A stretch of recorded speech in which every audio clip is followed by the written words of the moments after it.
네, 이번에는 AI 분야로 이어가 보도록 하겠습니다. 패널 토의를 진행해 주실 모더레이터 부산 벤처포럼의 강종수 회장님과 패널로 참가해 주신 룰루랩의 최용준 대표님, 그리고 사이더스 X 스튜디오 김진수 이사님, 웨인힐 벤처스 이수민 대표님 모셔봤습니다. 그럼 마이크는 강종수 회장님께 넘기도록 하겠습니다. 네, 잘 부탁드립니다. 네, 감사합니다. 네, 마지막 그 패널 토크 A라는 영역인데요. 그 AI 분야 혁신 기업에 대한 변화에 대해서 그 성장 기업들과 얘기를 나눠보도록 하겠습니다. 일단 제가 그 빠른 시간 진행을 위해 세 분 대표님 회사와 대표님 소개해드리고 첫 질문과 함께 제가 간단하게 회사 브리핑을 하면서 청중들에게 소개를 좀 하겠습니다. 네, 제 옆으로 룰루랩의 최용준 대표님 나오셨습니다. 반갑습니다. 네, 그 다음 중앙에 계시는 사이더스 스튜디오 X의 김진수 이사님 나오셨습니다. 반갑습니다. 네, 마지막 세 번째 분이십니다. 웨인 힐스 벤처스의 이수민 대표님 나오셨습니다. 반갑습니다. 네, 시간이 30분인 게 저에게 다행인지 아니면은 시간이 아마 더 걸릴지 참 난감한 게요. AI라는 영역을 가지고 굉장히 많은 이슈가 있어요. 그래서 가능한 한 지금 청중으로 참여하고 계시는 초기 스타트업들이 궁금해할 만한 것들 위주로 패널 분들과 논의를 했습니다. 그럼 제 옆으로 룰루랩의 최용준 대표님께 첫 질문을 드리기 전에요, 간단하게 소개를 좀 해드리겠습니다. 인공지능이라는 영역을 기반으로 홈 헬스케어 서비스로 사업을 성장하고 계시는데요. 굉장히 재밌는 건 3년 연속 CES에서 지금 스마트 홈 분야의 혁신사항을 수상을 하셨는데 3년마다 혁신이 과연 단계별로 어떤 혁신이었을까 사실 굉장히 궁금합니다. 자, 간단하게 브리핑 드렸는데요. 첫 질문은 시장에 대한 전망에 관한 질문입니다. 지금 CES에서의 어떤 혁신에 대한 어워드도 받으시고 여러 분야에서 지금 두각을 나타나고 계신데 창업을 하던 초기에 사실 비대면 세상이 오기 전이었거든요. 이 비대면 세상이 오기 전에 그 대표님이 바라보았던 홈 헬스케어 서비스 시장, 이 시장에 대한 비전과 전망이 저는 그 초기에 가지셨던 비전과 전망, 그리고 지금 시장을 학습하시면서 가지고 있는 비전과 전망, 이 시장에 대한 전망이 굉장히 궁금합니다. 네, 혹시 답해 주실 수 있으실까요? 네, 알겠습니다. 네, 안녕하세요. 룰루랩 최용준입니다. 먼저 질문하셨던 거에 답변을 드리면은 저희 회사가 갖고 있는 비전 자체, 즉 비대면 시장이 오기 전에 있었던 것들에 관련해서 말씀드리겠습니다. 이거는 제가 대학교 때 생명공학을 전공을 하면서 만들었던 비전과 어느 정도 일맥상통한다고 볼 수가 있겠는데요. 제가 그 생명공학이라는 분야를 전공하면서 사람들에 대해서 가장 고민을 하게 된 점이 있습니다. 그러니까 사람들은 90살까지 살게 되는데 그 중에 20년을 아프게 마감하는 경우가 많이 보이더라고요. 그러면 그 20년을 2달로 줄이는 것 자체가 그 사람들한테 그리고 저의 커리어의 가치에 있어도 되게 중요한 부분이라고 생각이 들었고요. 그래서 그쪽 분야를 보게 됐을 때 두 가지로 나뉘더라고요. 하나는 질병을 먼저 예측하는 쪽, 하나는 질병을 치료하는 쪽이었습니다. 근데 저는 앞단의 질병을 예측하는 쪽에 관심을 더 많이 갖게 됐었고, 그래서 그거에 따라서 비전을 세우게 됐는데요. 그래서 원래 했던 것들은 이제 유전자 분석을 해서 질병 예측하는 쪽을 했었는데, 다들 아시다시피 유전자 분석은 조금 더 희귀병이나 아니면 서양의 조상 찾기에 국한되는 경우가 많이 있었습니다.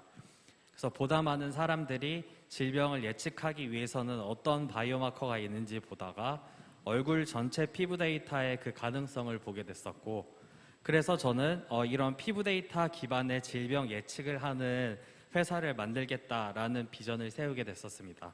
그래서 그때가 2015년, 16년쯤이었는데 비대면 시장이 오기 전에도 그런 헬스케어나 생명공학 쪽에서는 그런 분야가 발달되기 시작했었고, 어떻게 보면은 코로나가 터지면서 이런 부분이 더 부각될 수 있었던 것 같습니다. 제가 방금 듣기론 처음에는 그 질병의 치료와 예측이라는 영역에서 예측으로 시작을 하셨는데 사실 코로나라는 게 오면서 이게 기술이라는 걸 가지고 치료의 영역으로 더 접근 가능하구나라고 이제 생각이 조금 넓어지신 거라고 보면 될까요? 네, 뭐 어느 정도는 진단 쪽에서 이제 치료의 영역으로 더 빠르게 넘어가고 있는 것 같습니다. 감사합니다. 두 번째는 사이더스 스튜디오 X 김진수 이사님께 질문 드리겠습니다. 질문 드리기 전에 잠깐 소개를 해드리면요. 저는 사실 MZ 세대가 아니어서 그 이사님 회사에 대해 공부를 하면서 저는 알게 됐는데요. 디지털 휴먼이라고 있더라고요. 로지 맞으시죠? 성은 오시더라고요. 오로지. 네. 저는 되게 재밌었던 게 이게 저는 정말 사람이 아닐 거라고 생각을 못 했거든요. 이 디지털 휴먼이라는 영역을 컨텐츠로 풀고 있는 이 사이더스 스튜디오 X. 자, 이 시장에서 가상인간이라는 영역이 저는 굉장히 신선하고 재밌었거든요. 엔터테인먼트 영역에서의 혁신을 꿈꾸고 있어서 시작을 하시게 된 건가요? 아니면은 조금 더 궁극적으로 더 큰 어떤 비전이 있어서 이 가상인간, 디지털 휴먼이라는 영역을 시작하시게 된 걸까요? 궁금합니다. 저 사이더스의 김진수입니다. 엔터테인먼트 쪽 영역은 사실 지금 하다 보니까 좀 많이 크게 부각이 되고 있는 상황이라고 보시면 될 것 같고요. 저희가 처음 시작한 거는 미디어 환경의 변화가 가장 큰 저희에게 계기가 됐어요. 그러니까 뭐 언론에서 많이 얘기하는 메타버스라는 단어도 그 안에 포함이 되어 있고요. 결국은 디지털 세상이 굉장히 넓어지면서 확대되고 있는 여러 컨텐츠에 대한 그런 것들이 많이 필요성을 가지게 되었죠. 저희가 이제 영국의 슈드라는 디지털 휴먼과 그다음에 영국의 미켈라죠. 그리고 일본의 이마 같이 저 국내가 아닌 해외에서는 이런 디지털 가상 모델이 굉장히 크게 활동을 하고 있고 또 인간이 할 수 없는 영역의 범주에서 굉장히 많은 일들을 벌이고 있는데 디지털 강국이라고 불리우는 한국에는 사실상 23년 전, 24년 전에 나온 사이버 가수 아담 이후로는 사실 거의 전무했죠. 그래서 저희가 이제 이 미디어 환경, 그러니까 가상 세계가 점점 넓어지는 이 환경 속에서 국내에도 이런 것들을 만들어 가보자. 이렇게 한 것이 저희 출발점이었고요. 그래서 세계관을 넓히는 것이 저희의 핵심이었는데 사실 지금 부각되는 거는 이제 광고 모델로서의 로지가 많이 부각되고 있는 건 사실이지만 아직 초기 단계이고요. 저희도 뭐 광고가 런칭되고 유명해진 게 불과 여름이니까요. 앞으로 저희가 생각한 그 가상세계 활동 영역들은 더 넓어질 거라고 생각을 하고 있습니다. 저는 참 재밌었던 게요. 그 최근에 대형 그 연예기획사 한 군데가 또 대기업 계열사와 이 합병을 진행을 했죠. 컨텐츠 기업과의 합병인데 이게 컨텐츠라는 영역 안에서 사람들에게 전달되는 크리에이티브라는 게 굉장히 다양해지겠구나. 이런 생각을 굉장히 많이 하게 됐습니다. 네, 감사합니다. 네, 세 번째 웨인 힐스 벤처스 이수민 대표님께 질문을 드릴 건데요. TTV, STV라고 해서 텍스트 비디오 혹은 보이스 투 비디오라는 저는 사실 인문학도여서요. 사실 정확하게 저는 잘 이해를 하기는 좀 힘들었습니다. 문자는 음성 기반 데이터를 AI 기술을 통해서 디지털로 영상 변환을 한다. 이 영역에 대한 그 소프트웨어 사업을 하고 계신데요. 이 사업을 하시게 된 이유, 그리고 시장에 대한 전망, 그리고 이 AR을 기반으로 한 디지털 영상 콘텐츠라는 게 한마디로 얘기를 하면 어떤 걸까요?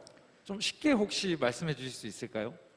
일단 그 질문이 너무 많아서 하나씩 하겠습니다. 제 머리가 나빠서 다 기억을 못 하고요. 일단 그 제가 질문에 답을 하기 전에 제가 오늘 한 28시간 정도 조금 좀 밤새고 서울에서 지금 방금 내려와가지고 몰골이 말이 아닙니다. 그래서 양치만 바로 와서 바로 하고 지금 부산에 데려와서 좀 행사에 맞지 않게 드레스 코드를 좀 잘못 입은 것 같아서 송구하고요.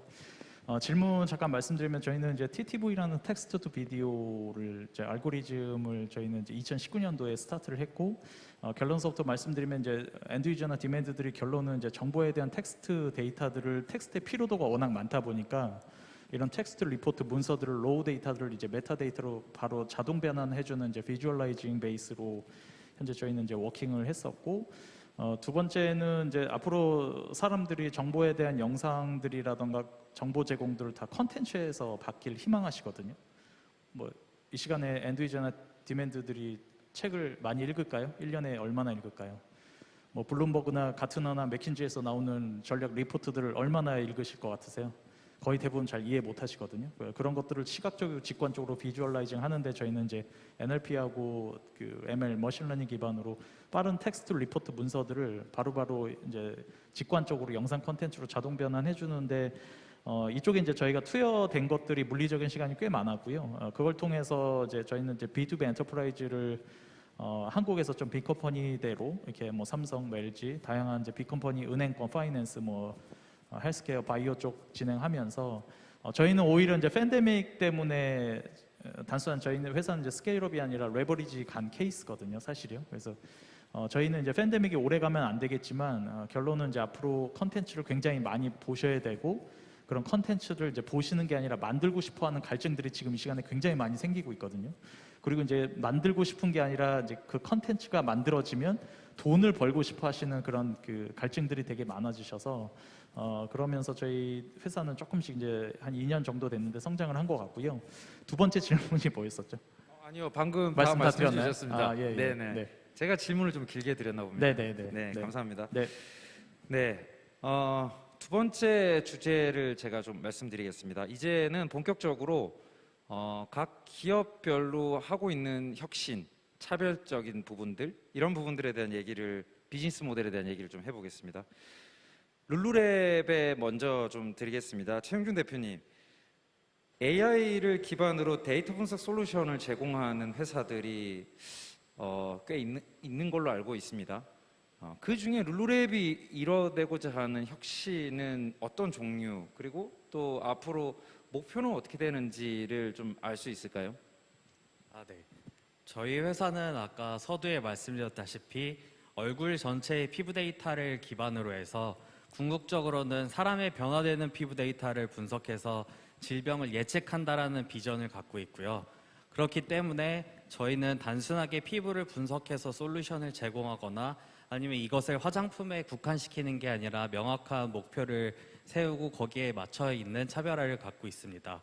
그렇기 때문에 저희가 우선적으로는 데이터의 퀄리티를 중요시 여기고 예를 들어서 피부 데이터라는 것 자체는 뭐 아시다시피 뷰티 쪽이나 웰스케어 쪽에서 다 중요시 여기는데 이렇게 빛이 센 환경에서 피부 데이터를 획득했을 때랑 그리고 밖에 나가서 좀 더 어두운 환경에서 피부 데이터를 획득했을 때가 달라지게 되면은 사실 소비자 입장에서는 이거는 같은 사람의 얼굴인데 왜 다른 결과가 나오지라고 의문을 갖게 됩니다. 그래서 저희가 먼저 기술적으로 초점을 둔 거는 언제 어디서나 피부를 찍더라도 그 스캔된 데이터의 재현성이 유지되면서 정확하게 피부 상태에 맞도록 뭐 저희는 지금 7가지 항목에 맞게 분석을 하고 있는데 이렇게 데이터화를 피부 속까지 시키는 데 초점을 두고 있는 게 기술적인 차별화 포인트를 우선적으로 말씀을 드리고 싶고요. 근데 이렇게 해서 저희는 이제 B2B 쪽을 먼저 진행을 했거든요. 근데 사실 이거는 AI 기업이나 아니면 빅데이터 기업들이 다 비슷하게 겪고 있는 건데 사실 소비자 입장에서는 그래서 그게 나랑 무슨 상관인데 라고 오는 경우가 많더라고요. 소비자 입장에서 AI 기술은 어렵고 그래서 어떤 혜택이 있는지 모르기 때문에 그래서 저희가 초점을 둔 거는 이 기술, 저희는 이제 디바이스랑 분석하는 소프트웨어, 데이터를 관리하는 CRM 시스템으로 되어 있는데 누구나 다 그냥 한 번의 클릭만으로 손쉽게 활용하면서 이 분석된 데이터를 어떻게 활용할 수 있는지 예를 들어 내 몸에 대해서는 뭐 기존에 인바디 같은 회사가 있지만 피부 데이터는 또 저희 솔루션을 통해서 쉽게 활용할 수 있도록 하는 게 저희가 가져오는 혁신의 지금 부분이라고 말씀드리고 싶습니다. 방금 저는 인바디라는 영역이 나오면서 아, 인바디가 만들어낸 사람들의 라이프 패턴의 변화가 이러이러했는데 룰루랩이 만들어내고자 하는 혁신의 시장과 사이즈, 스케일은 이렇구나라는 거를 저는 방금 굉장히 자세하게 알게 됐습니다. 네, 네, 감사합니다. 네, 두 번째 사이더스 스튜디오 X 김진수 이사님께 질문 드리겠습니다. 저는 지금 유튜브에서 이게 계속 몰입감이 있더라고요. 네, 저는 연예인을 그렇게 이렇게 막 추종을 해서 보고는 하지는 않는데 굉장히 몰입감이 있더라고요. 로지가 유튜브 영상에서 지금 100만 회 이상 조회수를 기록을 하고 있는 것으로 알고 되게 짧고 긴 다양한 콘텐츠들이 좀 있더라고요. 보니까. 그럼 이제 이 친구가 지금은 광고 모델인데 앞으로는 뭐 드라마도 찍고 그다음에 가수로도 데뷔하고 뭐 이렇게 되는 건가요? 그러니까 로지가 활동 가능한 엔터테인먼트의 영역이 넓어지면서 회사의 성장이 이루어진다라고 보면 되는 건가요? 네, 보신 영상이 아마 뭐 금융회사 영상인 것 같은데 정확히 오늘 제가 찾아보니까 2천만 회 정도 찍었더라고요. 네, 많이들 찾아보셨죠? 네, 감사한 일이고요. 지금 로지가 그러니까 첫 번째 질문도 비슷한 영역이었던 것 같은데요. 로지는 사실 단순한 엔터테인먼트의 영역으로 가려고 만든 아이예요. 뭐 가수 활동에 대한 제의도 굉장히 많이 들어오고 있고요. 저희 회사가 기본적으로는 영화사도 같이 존재하고 있기 때문에 뭐 영화나 드라마에 대한 얘기 또는 뭐 방송국에서 예능 프로그램 제의도 굉장히 많이 오고 있어요. 모델뿐만이 아니라. 근데 사실은 그거는 저희가 하려고 하는 영역의 되게 작은 부분입니다. 굉장히 작은 부분이고요. 로지는 궁극적으로는 메타버스라는 가상의 공간 속으로 들어가는 저희에게는 첫 번째 단계라고 보시면 됩니다. 그래서 로지를 통해서 굉장히 많은 실험을 하고 있는 것이고요. 로지가 좋은 길을 많이 걸어가야만 다음 모델들 그리고 그 다음 모델들 저희가 만드는 모델뿐만 아니라 국내에서도 많은 분들이 이제 버추얼 휴먼을 만들고 계시니까 그분들이 가셔야 될 길을 로지가 개척하고 있다고 생각을 해요. 그래서 단순히 셀럽으로서 어떤 유명세를 얻기 위한 그런 일뿐만이 아니라 작지만 지금 저희가 앞서서 뭐 발표도 저도 듣긴 했는데 ESG에 대한 관심도 굉장히 많아요. 그래서 저희가 환경적인 문제에 대한 사회적인 목소리들도 굉장히 많이 내고 있고요. 아직은 작기 때문에 안 들릴 수도 있겠지만요.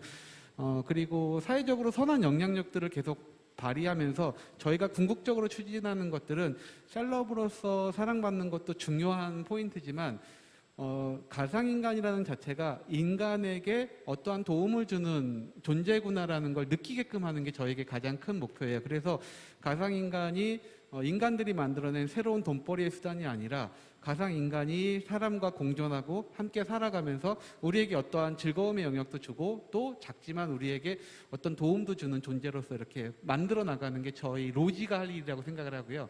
그렇게 길을 개척해야만 다음 나오시는 분들이 또는 저희가 만드는 그 모델들이 사람들에게 배척받지 않고 같이 공존하면서 살아갈 수 있을 거라고 생각을 합니다. 대답이 좀 됐을까요? 네, 저희가 사전에 질문지에 대한 걸 가지고 얘기를 나눌 때 저는 이렇게 생각을 했거든요. 디지털 휴먼을 기반으로 하는 연예기획사가 나오려나 보다라고 생각을 했는데 그게 아니라 디지털 휴먼을 포함한 컨텐츠 크리에이터라는 걸 전문 서비스하는 회사겠구나 이렇게 생각이 맞습니다. 드는 네네. 거네요. 네. 뭐 사실 셀럽을 기준으로 했을 때 인간이 하는 영역들을 가상인간이 100% 따라갈 수가 없어요. 궁극적으로는 어쨌든 버추얼 휴먼 또는 이제 가상인간이라고 불리우는 그 영역은 기술적인 부분이 들어가야 되는 거죠. 그러니까 지금 제가 여기 계시는 분들 앞에서 또는 카메라를 통해서 저희를 보고 계시는 분 앞에서 실시간으로 말을 하고 있잖아요. 근데 디지털 모델은 사실 그것보다는 한 단계 거쳐서 나갈 수밖에 없는 거죠. 그것만 쳐도 사실은 인간이 더 위대합니다. 네, 그렇기 때문에 버추얼 휴먼이라는 것들은 인간이 하는 것들을 따라하려는 목표가 아니고요. 인간이 하지 못하는 영역들에서 보여줄 수 있는 것들이 또 많을 것 같아요. 지금 여기 옆에 계시는 두 분의 대표님들도 인간에게 도움이 되는 일들을 하려고 하시는 것처럼 저희도 인간이 하지 못하는 영역을 보여줌으로써 저희는 이제 즐거움이라는 쪽이겠죠. 건강이나 이런 쪽보다는. 그래서 즐거움이라는 영역에서 인간이 하지 못하는 좀 위험할 수도 있고요. 또는 상상하지 못했을 수도 있고요. 뭐 잠깐 소개드리자면 로지 같은 경우는 영원히 늙지 않는 22살이라는 컨셉을 가지고 있어요. 그래서 이 50년 전으로 돌아가도 로지는 22살이고 100년의 미래를 가도 22살이에요. 그러면 저희가 그 22살이라는 늙지 않는 변하지 않는 로지를 가지고 상상력을 발휘한 콘텐츠들을 많이 만들어낼 수 있지 않을까. 그것도 되게 작은 개념이지만요. 그렇게 확장해 나가고 있습니다. 뭐 위험하다고 하셨지만 뭐 가능성을 열어두는 뭐 시도라는 측면에서 저는 너무 재밌습니다. 네, 감사합니다. 네, 세 번째 웨인 히스벤처스 이수민 대표님께 질문 드리겠습니다. 좀 전에 제가 질문드린 사이더 스튜디오 X 같은 경우에도 메타버스 환경 안에서 여러 가지 그 시도를 준비하고 계신데 기사를 봤어요. 굉장히 지금 빠르게 성장을 하고 있고 또 IPO 상장에 대한 굉장히 빠른 준비를 하고 계신 걸로 알고 있는데 뭐 일단 그 부분에 대한 질문은 조금 이따 하기로 하고요. 그 오늘 소개해 주신 기술들을 바탕으로 메타버스 환경에서 여러 가지 후속 도전을 지금 준비하고 있는 걸로 알고 있습니다. 이 부분에 대한 소개를 좀 해주실 수 있을까요? 예, 저 질문이 되게 어려워서 말씀드리기가 좀 그렇고요. 일단은 저희는 회사는 한 2년 정도 이제 설립 조금 넘었고요. 이제 저희는 스펙이나 이제 성장성 특례 상장으로 내년도 이제 코스닥 상장하려고 지금 이제 주관사 선정을 했고요. 그리고 이제 감사 받고 있고. 근데 이제 결론은 저희가 이제 2년 동안 아까 이제 앞전에서 말씀드렸던 COVID-19 이 섹터, 그러니까 이 거시적인 이 베이스가 저희한테는 리스크 관리가 아니라 오히려 수익성 강화로 반대로 좀 역으로 왔었던 기회 타이밍이었고 이 기회를 저희는 그냥 잘 잡은 것 같아요. 왜냐면 이게 팬데믹이라는 게 그러니까 거시적으로 보면 이제 굉장히 리스크로 발생하실 수 이렇게 그렇게 보이실 수 있겠지만 저희는 10년 만에 한 번 올까 말까한 기회라고 저희는 받고 그 시장에서 남들은 위축돼 있을 때 저희는 엄청난 세일즈를 했고 거기서 기술 개발 고도화를 생각보다 굉장히 빨리 했습니다. 왜냐하면 지금 시점이 굉장히 많은 기회가 있었기 때문에 결론은 팬데믹이 전년도 2020년도 2월에 왔을 때 저희는 이게 경험적으로는 많이 부족하지만 실질적으로 이 시장에 엄청난 기회가 있을 것 같다. 그래서 뭐 디지털 트랜스포메이션, 뭐 이코시스템 굉장히 많이 나왔고 일하는 방식, 패턴 모든 산업 인더스트리가 다 바뀌었거든요. 뭐 헬스케어, 바이오, 뭐 IT 소프트웨어, 뭐 지금 사이저스도 지금 이제 어떻게 메타버스 이런 메타 유니버스가 왜 나오겠어요? 결론은 모든 사람들이 다 비대면 베이스 되다 보니까 근데 이게 단순한 트렌드처럼 이렇게 쇼텀하게 가는 게 아니라 롱텀하게 이제 가려고 하는 문화로 자리 잡다 보니까 갑자기 기술 개발들이 굉장히 많이 그로스하게 올라왔고 근데 저희는 이제 이런 부분을 굉장히 많이 봤고요. 그리고 저희가 이제 마지막으로 말씀드릴 거는 저는 항상 저희 팀하고 저희 뭐 VC 아니면 저희 주주분들한테도 항상 말씀드리고 엔터프라이즈한테도 말씀드리지만 결론은 그 make something people want. So you could have the competition currency, right? Right?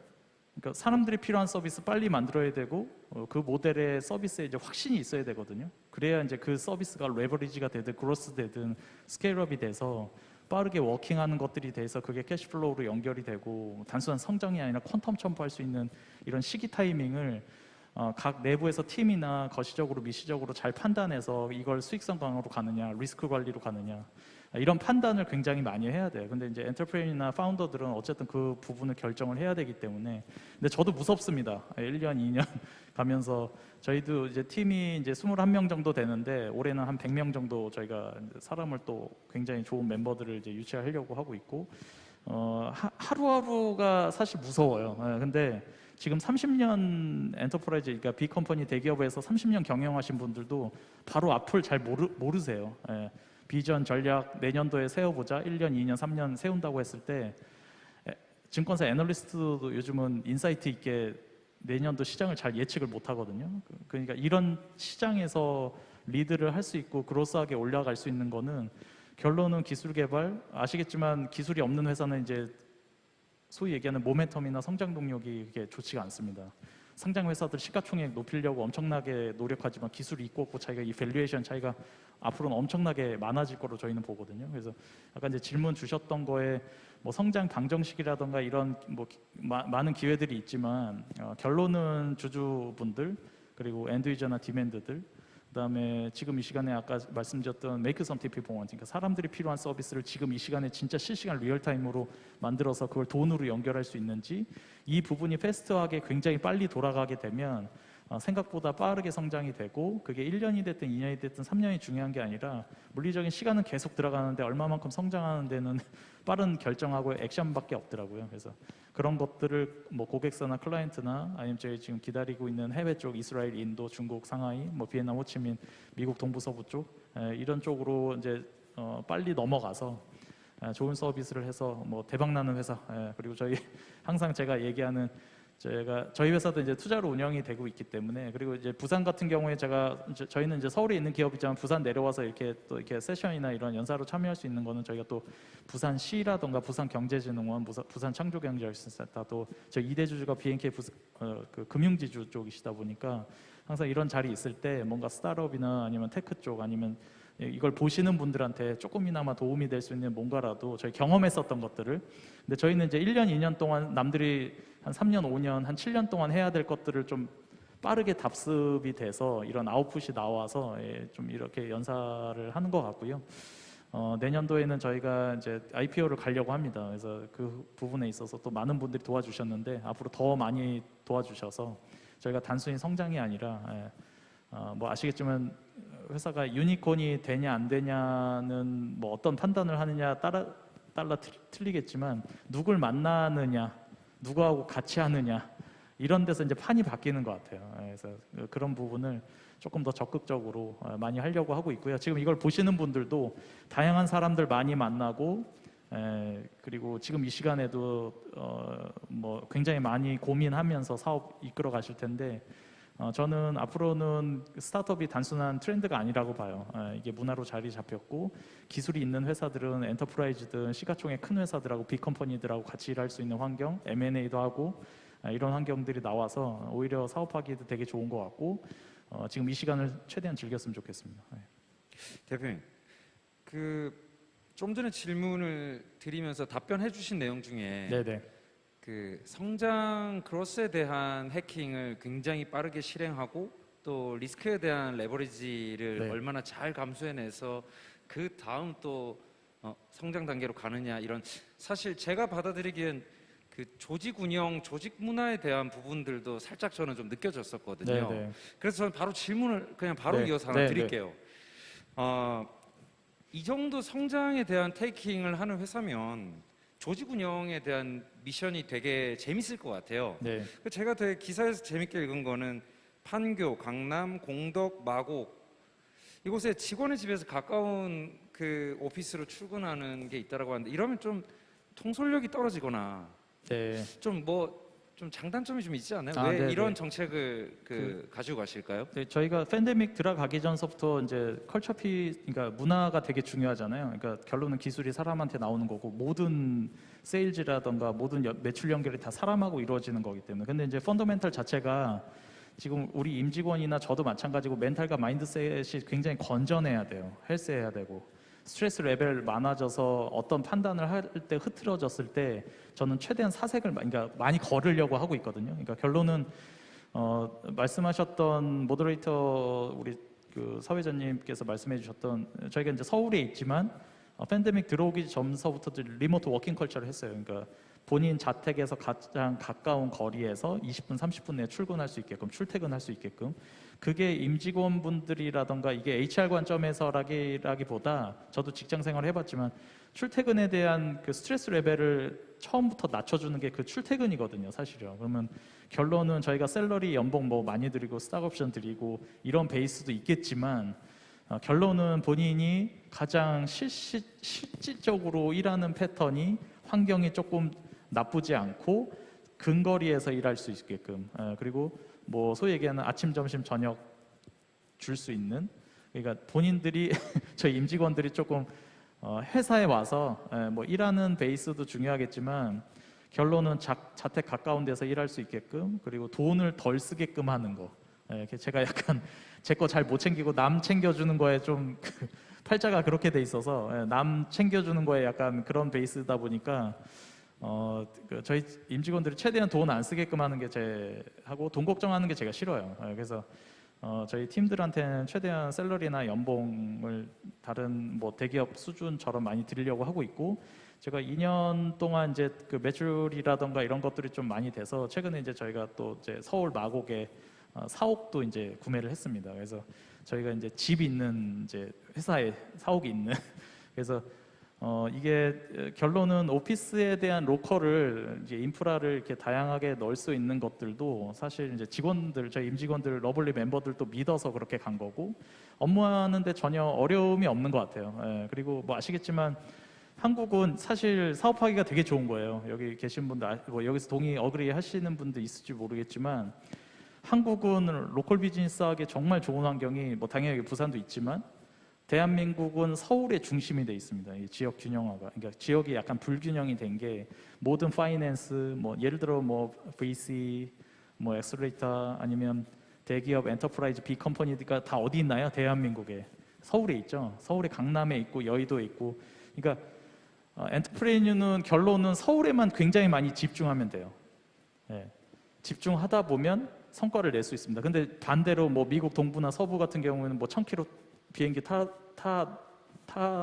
넘어가면서 그런 그 좀 로컬을 하는데 되게 어려움이 많거든요. 그러니까 저희 이제 한국 사람들이 그 사업하고 여기서 교육받고 이렇게 그 엔터프라이즈에서 빅컴퍼니에서 일하시는 거에 대해서 되게 감사하게 생각해야 되는 게, 대한민국은 이 시장이 좁잖아요. 그래서 오히려 더 기회가 있는 거고, 거기서 집중해서 서울에 집중하다 보면 성과가 빨리 낼 수 있고, 뭐 미국처럼 51개 주가 있어갖고 51개 주에서 문화가 다 틀리고 완전 다른 나라거든요. 중부가 틀리고 동부가 틀리고 또 서부가 틀리기 때문에.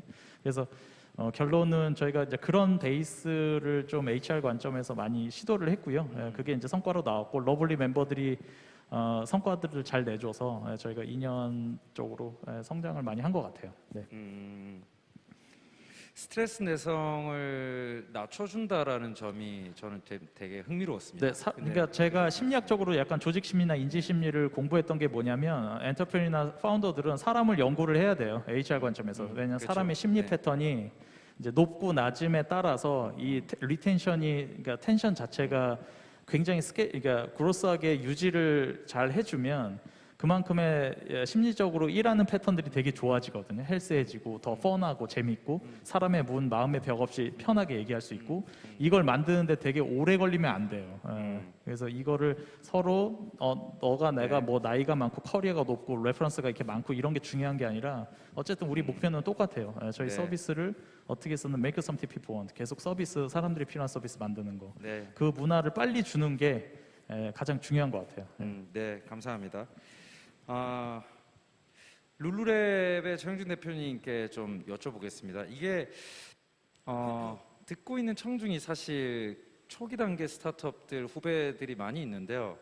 아니, 이 질문이 제가 그들을 대별해서 질문을 하는 건지, 제가 개인적으로 궁금해서 질문을 하는 건지 좀 헷갈리긴 한데, CES에서 그 혁신상, 스마트홈 분야 혁신상을 3년을 받으셨거든요.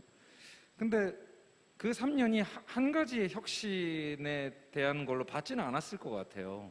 단계별로 뭔가 다른 종류의 어떤 시장에 대한 혁신이었을 것 같은데, 간단하게 좀 소개 좀 해주실 수 있을까요? 네. 저희가 2019년부터 올해까지 3년 연속 CES 혁신상을 받게 됐는데, 사실 처음에 이제 뭐 B2B 관점에서 CES뿐만 아니라 뭐 뷰티든 아니면 디자인이든 이런 레퍼런스를 쌓는 게 초기 스타트업들한테는 굉장히 중요한 부분 중에 하나인 것 같아요. 근데 거기에서 핵심이 뭐 이게 내 기술이 얼마나 뛰어난지 아니면 디자인적으로 얼마나 예쁜지가 아니라, 이 기술이나 디자인이 어떻게 소비자들한테 더 좋은 기능을 줄 수가 있고 사회에 어떤 변화를 가져올 수 있는지에 대한 의미를 부여하는 게 더 큰 점인 것 같습니다. 그래서 저희는 첫 번째로 받았을 때는 이제 뷰티 시장에 피부 데이터를 활용하는 솔루션을 처음 개발한 그런 바이오테크 분야에서 받게 됐는데, 뭐 2000년도에는 거기에 이제 센싱 데이터 같은 것들을 접목시켜서 그런 헬스케어적인 기능들이 추가된 사례. 그리고 마지막 올해에는 이 모든 기술들이 원래는 B2B였는데 집에서 누구나 쉽게 활용되는 사례로 받게 되었습니다. 그래서 뭐 질문에 말씀을 드리면은 처음에 코어단의 기술을 어떻게 발전시켜 나가면서 어떤 의미를 부여하느냐가 뭐 단순히 상뿐만 아니라 저희 같은 스타트업들한테는 앞으로 나아가는 스텝에서 중요한 부분이 되는 것 같습니다.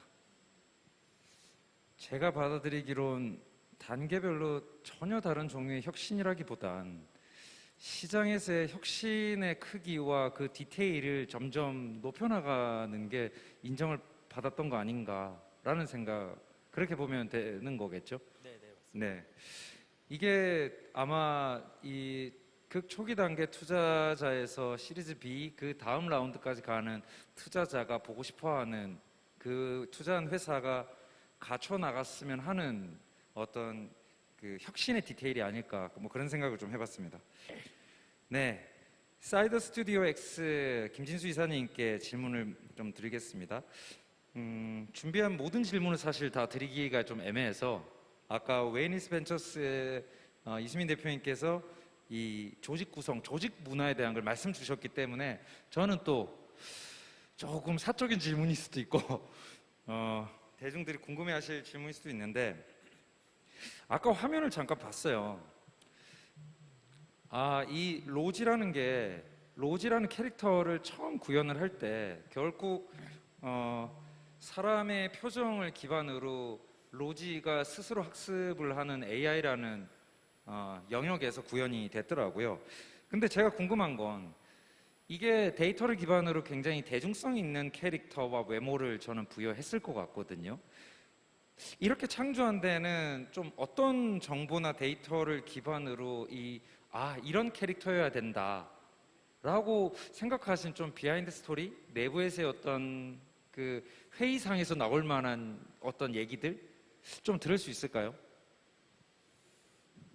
그 질문도 굉장히 많이 받는 질문 중에 하나인데요. 그러니까 로지를 어떤 기준으로 만들었는가 또는 반대의 질문이 있는데, 로지를 왜 이렇게 예쁘지 않게 만들었는가에 대한 질문도 있었어요.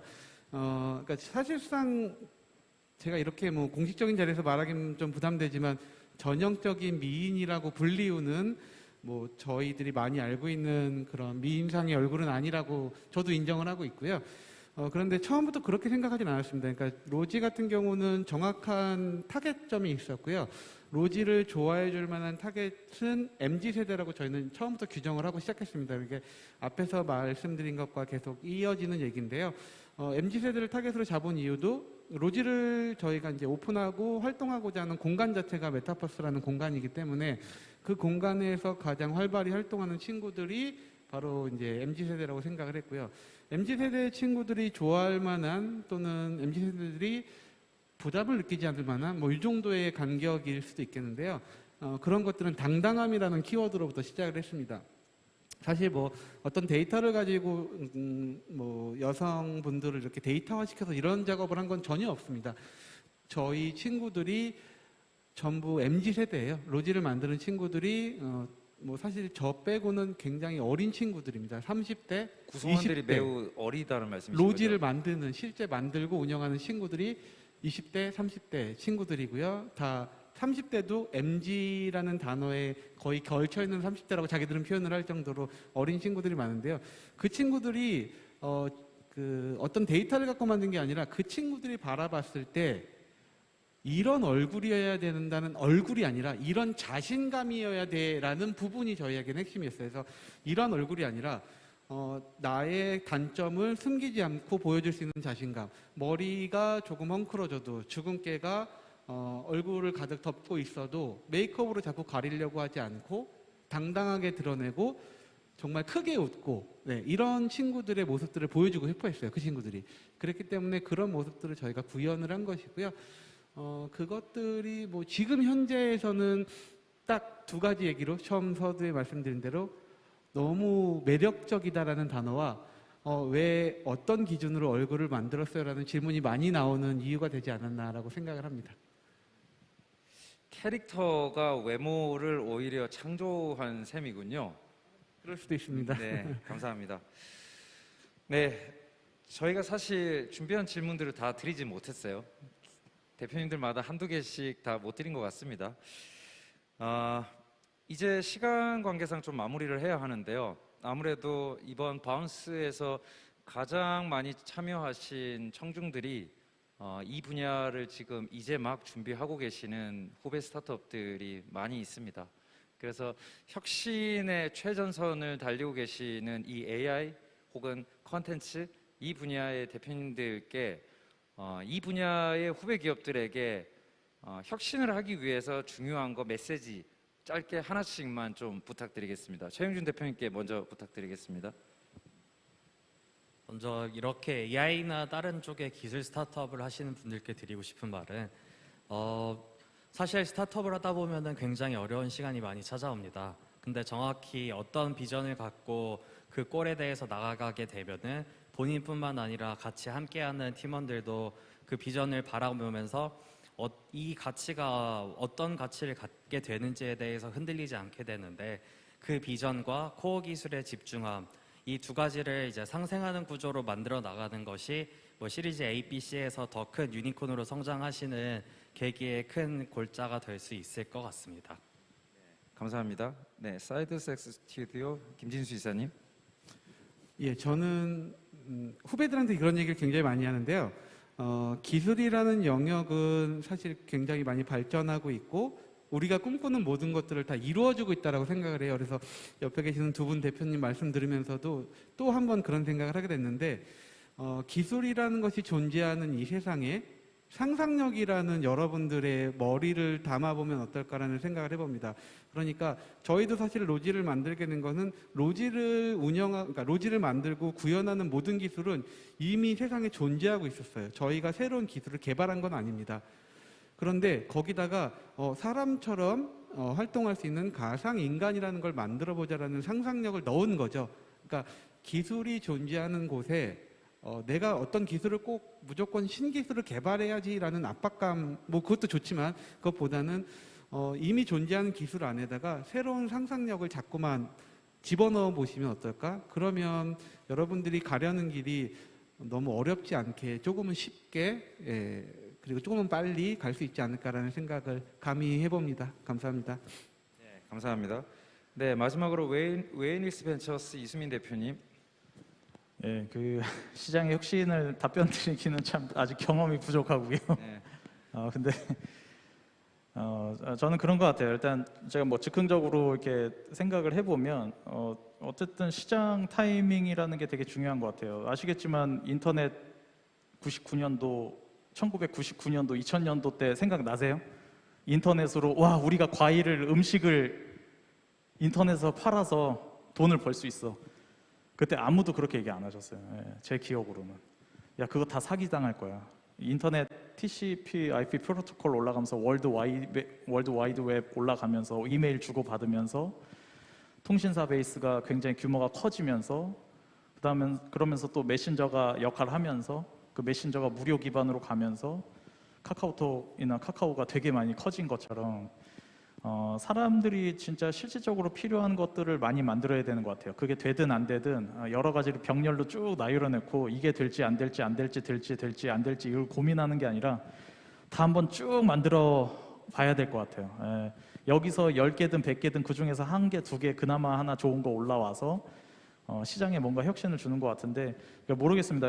뭐 시장의 혁신은 뭐 경영 구루들도 어떤 코멘트를 날리실지는 잘 모르겠지만 결론은 지금 이 시간에 혁신을 이뤄내는 거는 결론은 기술일 수도 있고 그게 커머스일 수도 있고 컨텐츠일 수도 있고 다양하겠지만 지금 이 시간에 사업을 하시는 분들 그리고 스타트업들 그리고 지금 이 시간에 일하시는 분들이 다 혁신을 하시는 분이라고 저는 생각해요. 그래서 저희가 뭐 그걸 리드하고 뭐 그걸 끌어올리고 이런 것보다 서로 그런 관점의 차이들을 계속 모아서 그런 엔터프레뉴라던가 다 기업들이 코어를 계속 모으면 이게 생각보다 큰 집단지성이 돼서 혁신을 이노베이션을 빨리 할 수 있다고 저는 보거든요. 그래서 이런 문화가 빨리 더 많이 자리 잡히고 이런 것들을 더 많이 뎁스 있게 좀 깊이 있게 고민을 해서 단순한 혁신이 아니라 서울이 엄청나게 빠른 속도로 스타트업 기술들이 미국 실리콘밸리나 뭐 맨하튼, 워싱턴 DC처럼 더 빨리 나올 수, 이스라엘 유대인보다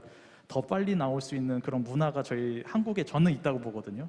그래서 그런 것들을 빠르게 보여줬을 때 혁신은 지금 이 시간에도 나오고 있고 다른 큰 시장보다 대한민국에서도 충분히 나올 수 있다고 저는 봅니다. 예, 이상입니다. 감사합니다.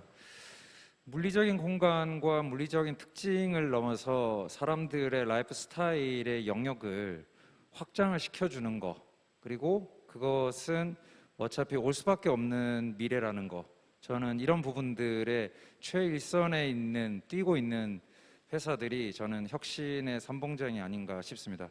오늘 그 혁신의 선봉장 AI라는 영역, 그리고 또 컨텐츠라는 영역에서 룰루랩의 최영준 대표님, 그리고 사이드 스튜디오 X의 김진수 이사님, 웨니스 벤처스의 이수민 대표님을 모시고 재미난 대화 나눠봤습니다. 저는 사회를 맡은 강정수였습니다. 감사합니다.